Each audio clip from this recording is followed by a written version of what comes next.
Alright guys, how y'all doing today? This is JC with the Mississippi Gun Channel, and I was going to do a quick video uh, just to show a few things here. I got my Glock out and wanted to show y'all the Glock and a few little features about it. I made a video a while back and I had quite a few hits on it, so thought I'd make another one. I hadn't done any videos in a while, and thought I'd put another one out there also to run a few things by.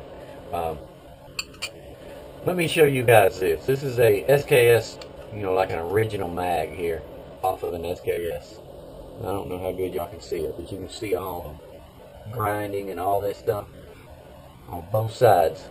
Somebody has taken this magazine and they pushed it down, tried to get it out with setting the gun, and they had welded a bead across here and across here. You can see that line right there on that where I had to cut it with a Dremel tool, and they had welded it closed so that they could use it like a hunting magazine and pull the whole magazine out and not drop all their bullets. So I commenced to going and grinding all this off and trying to get this thing to work, and I failed to see the back of it. I don't know how well y'all can see it, but it is, whoever did this just, absolutely mangled this thing up. It is destroyed. It is unusable whatsoever. It will hold rounds in it, but the gun will not cycle through it. I guess because they've taken so much metal out. You can see how flimsy that is right there. Look at that. It'll just close together. And it won't let the bolt slide through there on the gun, so it's worthless. It's just trash. If anybody's got one of these and is willing to get rid of it, let me know. I'll buy it from you. But it's just a standard SKS, 10 round magazine. I've got a couple 30s. But I want this small one for hunting or whatever. If you got one, let me know. Send me a message, and I'll send you my address or whatever. I know ammo's at a premium. I'll trade you a box of Winchester 308 150 grain PowerPoint. I don't know how old these rounds are, but it's a full box of 308, just copper jacketed with a lead tip to soft point on it. It's a good hunting round. But I got that, and I got some other ammo here. I'll show you. Got this little run here. These are all 270s right here and here. Let me make sure that's right. Yeah, these are all 270s if you need some 270 rounds. You can see they're all copper jacketed rounds, and these are 30-30s. I don't know any of these three guns that I have this ammo for, so I don't own a 308, a 270, or a 30-30. So I just need to get rid of them. Somebody get some use out of them. But if you're willing to trade a mag, an SKS mag for it, let me know. Message me, and I'll do some swapping with you.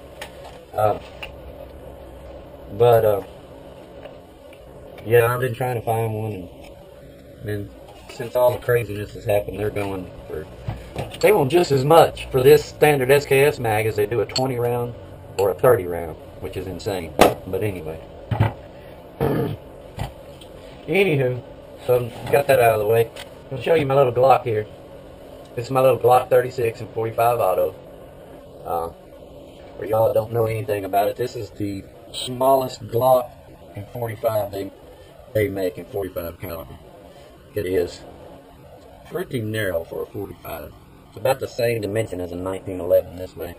But I was just gonna show y'all a few things about it and let you see like how my hand fits on the gun, because some people don't really know the size of it.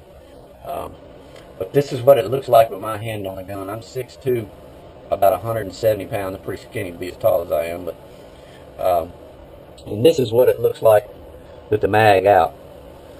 My hand, I have pretty, I would say almost small hands to be 6'2", but my pinky finger hangs off the bottom of it. But when you put a mag in, this is a loaded mag, so you put a mag in, it will set right there and hold it nice and comfortably. So just to give y'all an idea. But if you got big hands, you probably don't want this gun. I love this gun. This is my main carry gun because it's light. Doesn't hold a lot of ammo though.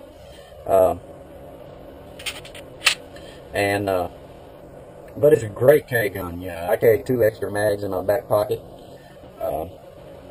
And you know, you got, well, you got six, you got 18 rounds. So you're with 3 mags total. That's what you got, 1 in the gun and 2 in your back pocket. So it's definitely not no 9mm with the 15 or 18 round mag capacity or whatever. But you know, you throw all them mags in there, and you know, 9mm weighs as much as this thing does at a 45. But you know, it's whatever your preference is. But I wanted to give y'all some kind of idea of how big the gun was, how it fits. This is it in my hand. This is a iPhone. This is my iPhone right here, and it'll give you some kind of idea how big it is. I don't know how good y'all can see that, but the phone will just dang near hide behind it. It's a great little gun. Like I say, I like it because of the weight, and it's 45. I don't know why all my pistols are 45 caliber. I only own 2 or 3 pistols that aren't a 45 caliber. I got some cowboy revolvers and 1911 stuff like that. But that's my preference. Whether to each is their own. But great little gun, nice carry. It's real comfortable in your hand. But I'll tell you, I shoot these Hornady, you know, self-defense loads. And they're pretty wicked little loads, and this gun, I'm gonna tell you, it bucks around like a little mule. I can shoot factory loads out of my 1911 all day long, but this gun is with good store-bought hot loads, it bucks around. I do not reload anything for this gun. This gun is only to carry. I have not done anything to this gun whatsoever except pull it out of the box and load it up and put it in my holster. That's it. I didn't want to take any chances adding any pieces or doing anything, you know, to it, because it is my main carry weapon, and so I haven't done anything.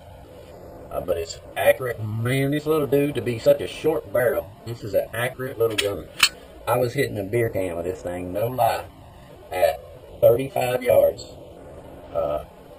away, and if I wasn't hitting it, I was knocking dirt on it and, you know, shooting around it. Anything at that distance you'd ever have to shoot at is, you know, is a lot bigger target than a beer can, let's put it that way. So the accuracy on it is superb. Let y'all kind of see what it looks like.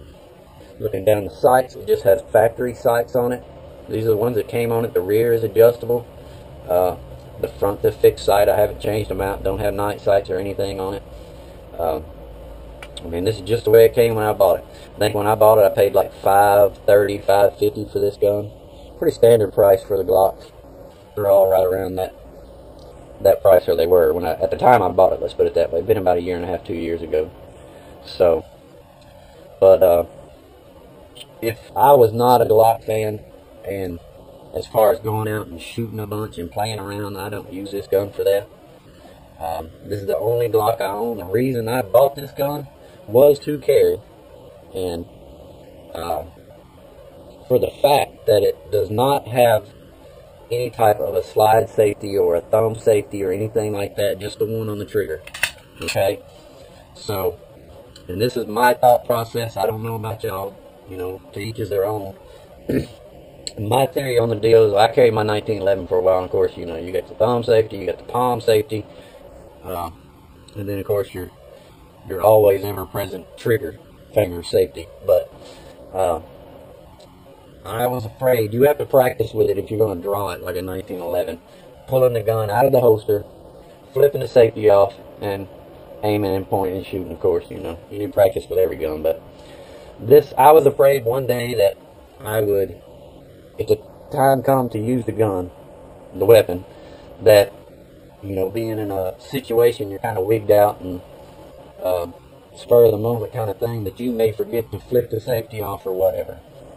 So from my personal point of view, I preferred this as a carry gun because you simply pull the gun out. I keep it in a foldless holster, not a Serpa. I keep my 1911 in a Serpa, and pull the gun out, put your finger on the trigger, and it goes bang, you know, type deal. That's my theory. There's nothing to mess with. The gun constantly stays loaded and ready to go, and you don't have to worry about it. I keep the gun loaded all the time. in the house, when I'm wearing it, wherever. It's always loaded. It's always ready. I know I can just pull it out, pull the trigger, and it goes bang every time. It's a good, dependable gun. And like I say, I don't have to worry about messing up and flipping a thumb safety or whatever your safety happens to be on your gun, you know.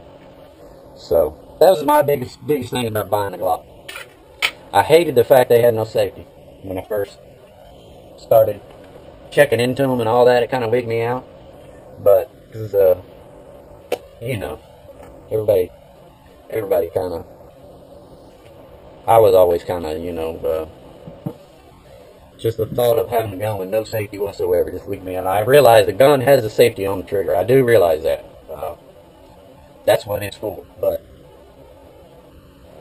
that was the biggest selling point for me.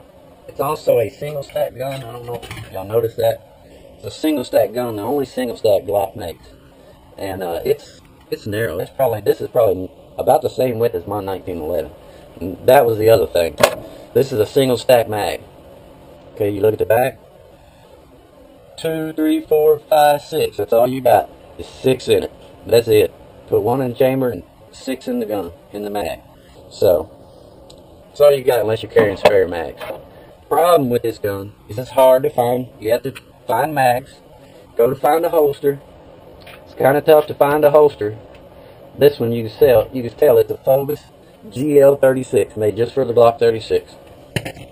You want to buy anything for this gun, it is Glock 36 specific, pretty much. I'm sure, except for maybe the sights or something like that. I'm sure there's probably other parts that interchange, but I don't know enough about Glocks to tell you that. But that is one drawback. Like if you want to get the little extra mag thing here where it adds +1 bullet, it's a pain because it's specific for this mag. Where a lot of the other 9mm mags and stuff, you can use them because they're all double stacks and all that. They're shorter ones, you know, you can interchange a lot of that stuff out. But anyway, it's a great little gun. Got an awesome finish, man. This finish is awesome. I haven't got a scratch or anything on this gun, and I'm pretty rough on them. Like I say, I don't shoot this gun a lot, just to keep in practice and accurate little summer gun. I took my my 8-hour class on my permit with this gun at an indoor range, and I thought the gun was defective and whatever. I was like, man, I can't get this thing to shoot. I just got it, and I was pulling everything to the right, and it was just the trigger pull on this is factory. I was not used to the trigger pull, and I was just kind of pulling everything off to the right because it's a lot harder trigger pull than what my 1911 is, and I got used to shooting it. But man, once I got to shooting it a lot, I was amazed how accurate. For this barrel, you look how long that barrel is. That's just 2 fingers there. All the way to the end of the barrel is 3 fingers. From right here to there is 3 fingers. I think it's 3 inches or something like that. I'm not sure the exact dimension, but it's not a very long barrel. But I was totally freaked out on how accurate the gun was. And all I shoot is copper jacketed, you know, usually just cheap Winchester range copper jacketed 45s, just around those if I'm shooting this gun. So, but anyway, now y'all got a good look at it. It's an awesome little gun for a carry gun. I'm really pleased with it. I hope if you're interested in this particular gun, that you get it and enjoy it. You might take them out and shoot them and see what you think. It does buck. It does got some jump in it because it's a light little gun. And you don't want to shoot it all day, I promise you, with factory loads. At least I don't, because it will jump around on you, and it'll starts hurting right in here in the web of your hand right in there after a while. But y'all may be tougher than I am. Anyway, thought I'd let y'all take a look at it. That's it right there. And I appreciate y'all watching, and we will see y'all next time. I'm going to make another video here in another day or two, and probably going to do a video on my Model 41 Smith & Wesson. I've looked on YouTube. There's not a lot of videos on it. I'll tell y'all a little story about it, and let y'all check it out, see what y'all think on it. But thanks for watching, guys. This is JC at Mississippi Gun Channel.